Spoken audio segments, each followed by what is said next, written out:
दया, शांति, प्रेम, क्षमा एवं अनंत जीवन के द्वार खोले। एक बढ़ई था, उसका नाम यूसुफ था। वह इज़राइल के नाजरत नाम के एक शहर में रहता था। उसकी शादी मरियम के साथ हुई थी। मरियम जो परमेश्वर का भय मानने वाली स्त्री थी। हम आशा करते हैं कि आप इस नाटक के दृश्य का आनंद लेंगे जो आपको आश्चर्य और रोमांचित करने जा रही है।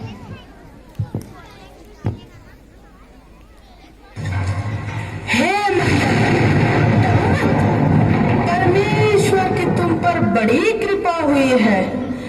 तुम गर्भवती होगी और एक पुत्र को जन्म दोगी और उसका नाम यीशु होगा। पर ऐसा कैसे हो सकता है? तुम पवित्र आत्मा के माध्यम से गर्भवती होगी। वह परमेश्वर का अपना पुत्र होगा और उसका राज्य कभी खत्म नहीं होगा। साम्राज्य में जनसंख्या की गिनती हो रही थी।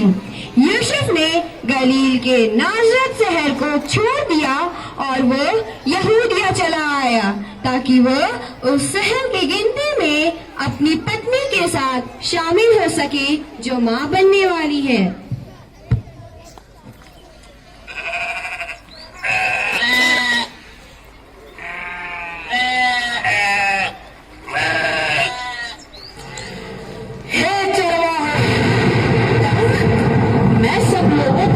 अच्छी खबर लाया हूँ।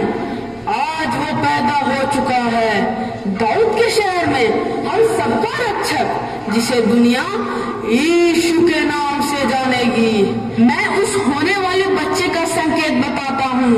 वह बालक कपड़े में लिपटा हुआ चर्नी के निकट नांद के बाड़े में होगा। क्या तुम सब लोग नहीं जाने वाले हो? चलो देखें कि परमेश्वर ने क्या चमत्कार दिखाया है। हाँ चलो चलो देखें।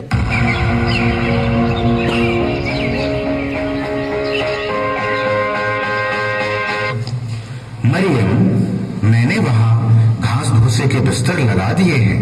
तकलीफ के लिए मुझे क्षमा करना। यूसुफ, मैं बिल्कुल ठीक हूँ। ये तो बहुत अच्छा है। क्या हम अंदर आ सकते हैं? कौन है आप सभी? यहाँ पहले तो आपको कभी हमने नहीं देखा। आखिर बात क्या है? बात ऐसी है कि एक स्वर्गदूत हमारे सामने आए।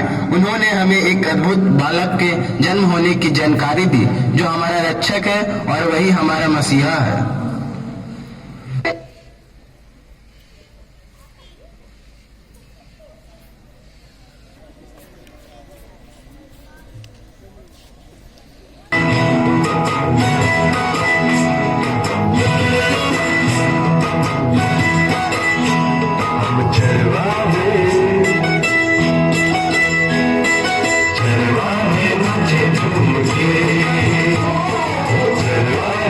Thank you.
गौशाला कहीं बैतलहम में, एक नए राजा जहाँ जन्मे। पावन गौशाला कहीं बैतलहम में, एक नए राजा जहाँ जन्मे। ईश्वर मनुष्य बना बाल यीशु जन्म, आया मुक्तिदाता बनकर। चरवाहे नचे झूम के, चरवाहे नचे झूम के, आज सभी गा रहे सुर मिला रहे। तब राजा हेरोद ने बुद्धिमानों की सभा बुलाई और उन्हें नए जन्मे राजा को ढूंढने की आज्ञा दी, ताकि वो भी जाकर उसकी आराधना कर सके। तब विद्वान राजा की बात सुनकर उस जगह को ढूंढने निकल गए जहाँ पर यीशु का जन्म हुआ था।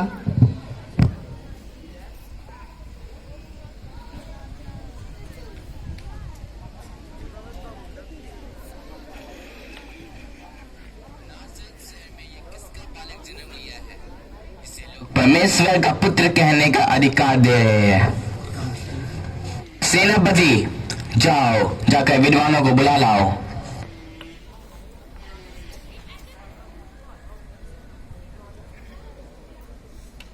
महाराज को हमारा नमस्कार। विद्वानों, हमने सुना है कोई अद्भुत बालक का जन्म हुआ है जो इस जगत का राजा है। क्या आपको उस विषय में कुछ पता है? जी महाराज, हमने उस नवजात के सितारों को आकाश में चमकते देखा है। विद्वानों, जाओ, जाकर यहूदियों के नवजात राजा को ढूंढो, ताकि हम भी उसे दंडवत कर सके। जी महाराज, जैसी आपकी आज्ञा। जी, आप सभी कौन हैं? हम राजा हेरोद के दरबार से आए हैं। यहूदियों का नवजात राजा कहाँ पैदा हुआ है? हमने उसके सितारों को आकाश में चमकते देखा है, जो उसके जन्म का चिन्ह है। इसलिए हम पूछ रहे हैं ताकि हम उसकी आराधना कर सके, जो ईश्वर का प्यारा पुत्र है। यहूदियों के राजा की जय, अब्राहम के संतान की जय। Hosanna, Hosanna.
हुआ।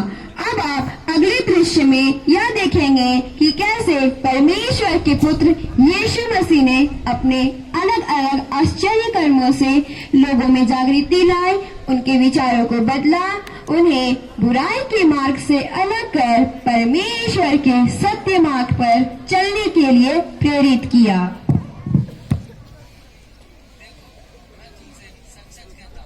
जब तक तुम अपना हृदय इन भोले बच्चों की तरह ना बना लो, तुम्हारा परमेश्वर के राज में प्रवेश करना मुश्किल है।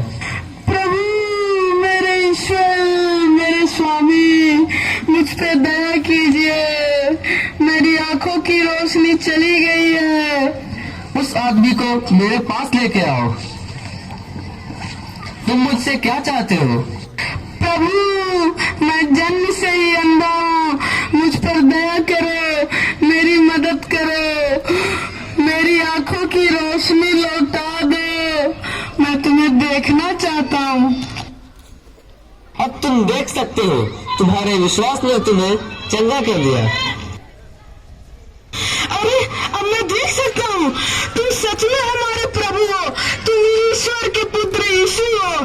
तुम्हारी जय जयकार हो यीशु। तुम्हारा बहुत बहुत शुक्रिया।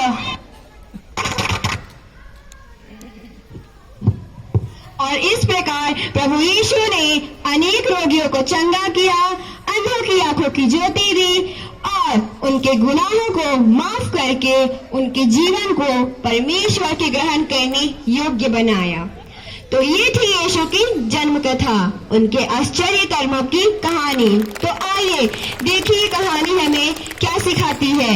यीशु के जन्म से लगभग 700 साल पहले यीशु के जन्म से संबंधित एक भविष्यवाणी पुरानी नियम बाइबल की पुस्तक में दर्ज की गई है, जो हमें यशायाह 7 के 14 वचन में मिलता है। यहाँ इस प्रकार क्या लिखा है, तुम्हें किंतु मेरा स्वामी परमेश्वर एक स्वप्न दिखाएगा। देखो, एक कुंवारी गर्भवती होगी, उसे एक पुत्र होगा, जिसका नाम वो इम्मानुएल रखेगी, जिसका मतलब होता है परमेश्वर हमारे साथ है।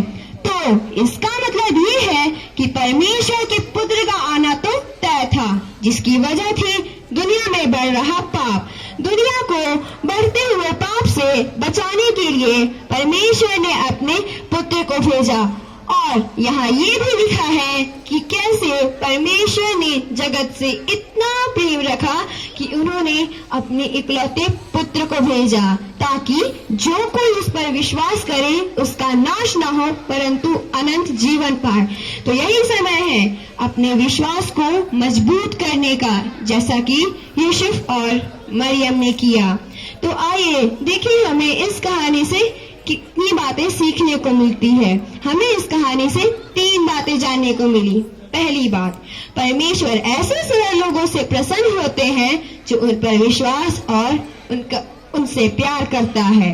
दूसरी बात, अक्सर किसी भी बड़ी चीजों की शुरुआत छोटी चीजों से ही होती है, जैसे कि यीशु का जन्म कितनी साधारण तरीके से एक गौशाले में हुआ। तीसरी और अहम बात, परमेश्वर हमें जो भी आज्ञा दे हमें उसका पालन करना चाहिए, जैसा कि यूसुफ और मरियम ने किया। तो आइए इस क्रिसमस हम अपने जीवन को आनंदी नहीं बल्कि ऐसा बनाएं कि वो परमेश्वर के ग्रहण करने योग्य हो।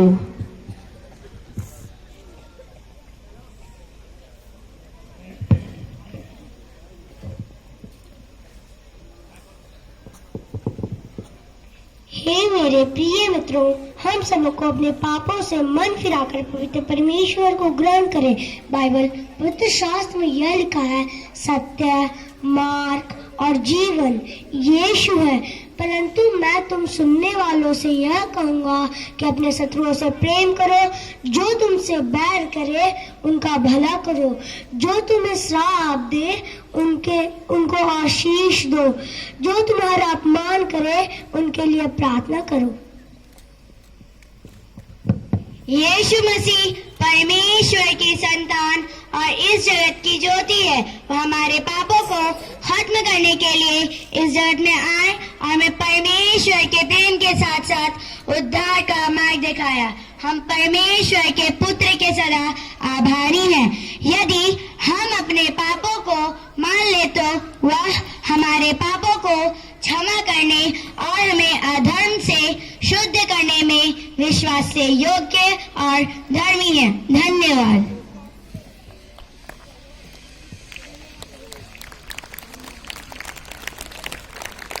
हम्म।